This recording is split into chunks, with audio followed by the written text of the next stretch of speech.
name is Rik Aby. Been an actor for almost 15 plus years in the UAE.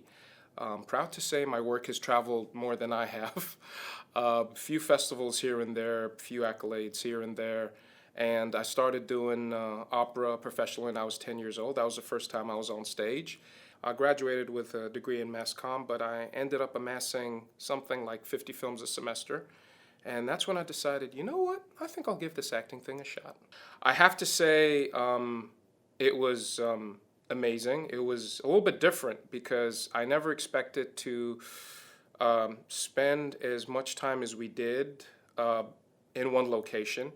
We ended up loving the place. But if you go to visit the place, I mean, especially at night, you'll end up hearing very strange sounds. Yeah. But we got so used to the sounds that we ended up, just loving everything about it. The overall dynamic was just loving, caring, and very warm, which is kind of ironic seeing that this is a horror film. When we look at Garrett, we look at a character that you just can't take at face value. See, there's a reason. We all go through life through different tribulations and different challenges. Got really depressed.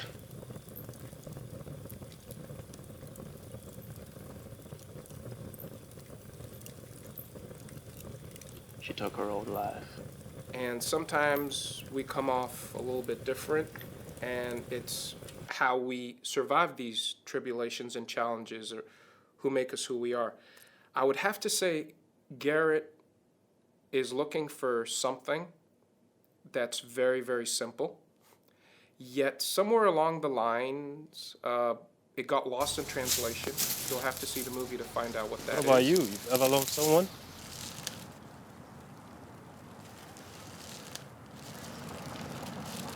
I knew someone a long time ago, but I was betrayed. So you ever thought about loving someone else?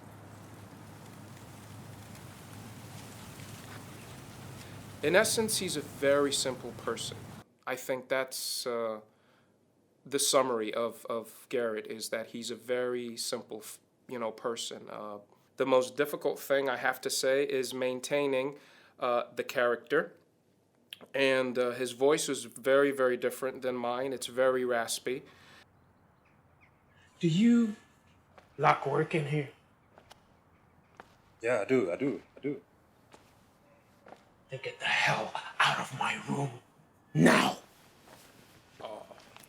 I guess, who is the most interesting person that I acted alongside with? That's a given. My partner in crime, the actor that I spent most of the time with, and had most of her scenes with, beyond a shadow of a doubt, Chuka. It was just amazing how he knew not just all the lines, but exactly what he was wearing at all times, and how he would easily plug into the character and the scenes. That was just amazing. And what I also loved the most about acting alongside Chuka is he's a good team player. If we would improvise something, we would work it out, and the chemistry was amazing, and he was really easy to work with, very talented, very smart, quick on the draw. Name 3 things that come to my mind when I think of Tale of Shadows. Pickups, my knife, and the amazing energy on and off the set, and the jokes, for sure. That's 4, but whatever. Really? Okay. The most interesting thing about my character is the history behind it. The history behind Garrett, I think, was the most interesting because it made him who he is. And the audience get to see Garrett before and Garrett after. So I believe that would get them to connect with the character.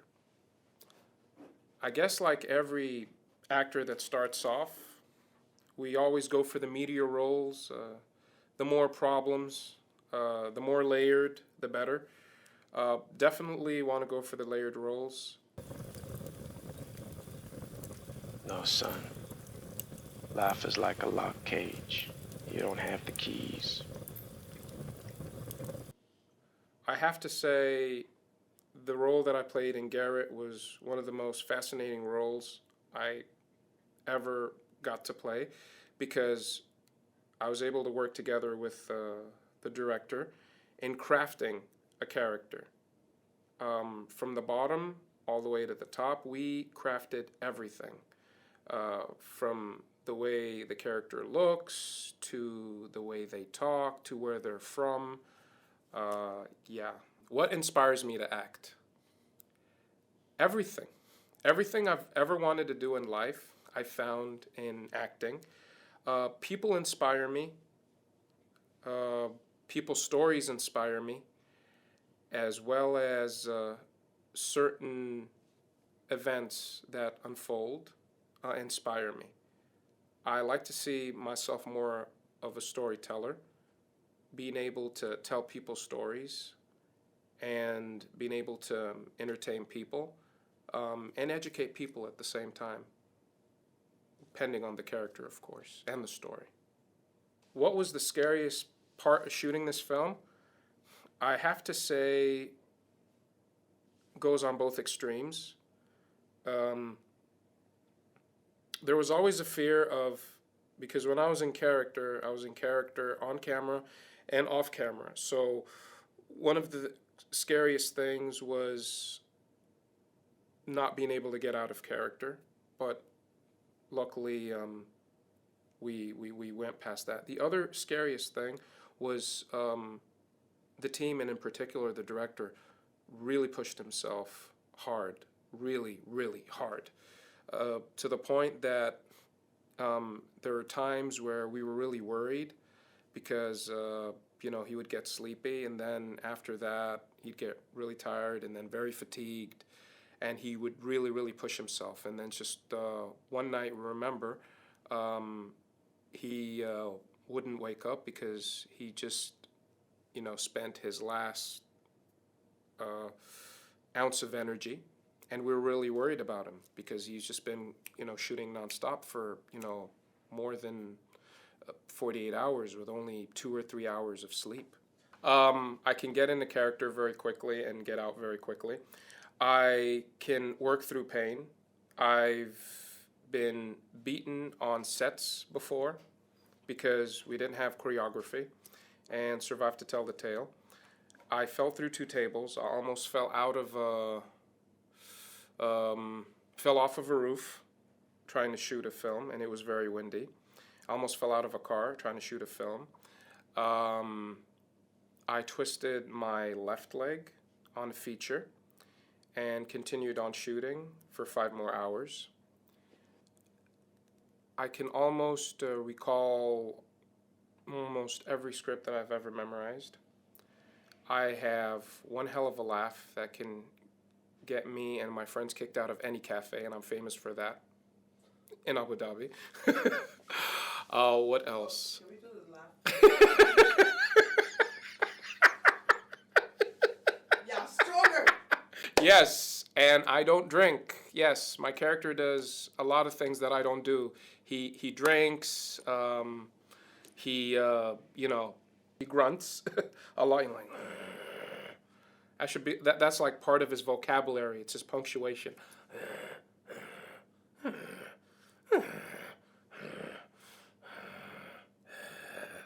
Right? Hoping they learn about the history and the difference, the world of difference between the old Garrett and the new Garrett, and the decisions that Garrett made in order to be who he is. And maybe, just maybe, if he would have made different choices, he would have been a different person. Kind of like you. Well, he always likes to pick on the gardener, so, and he loves to see the gardener suffer. It's tough love. He's kind of a drill sergeant in that way. When the character of the gardener falls on the ground, like he passes out, so he sits there looking at him as like, Sleep, baby, sleep, far across the sea. And then he starts pouring, alcohol from his flask. And then when he wakes up, it's like, rise and shine, princess. And then he gives him the impression that, he really cares, as in, what happened to you? And then the character says, yeah, he must have fallen asleep, something. So he gives him this look as in, oh, do you want to go to the hospital? And then he says no. I'm like, okay, good, because there are no hospitals around here, So he gives him this feeling of hope, and then just snatches it away from him, and it makes him feel good, but in a drill sergeant kind of way. Okay. There's a lot of things happening on the set, so, and because we were there for really long hours, which amounted to like a whole year. So we always had these things that we used to say, songs and phrases. So one song that always stuck in her head, and what I think, I could just imagine Garrett sings, I'm only human after all. I'm only human after all. Would you put the blame on me? Which is really poetic because he is human.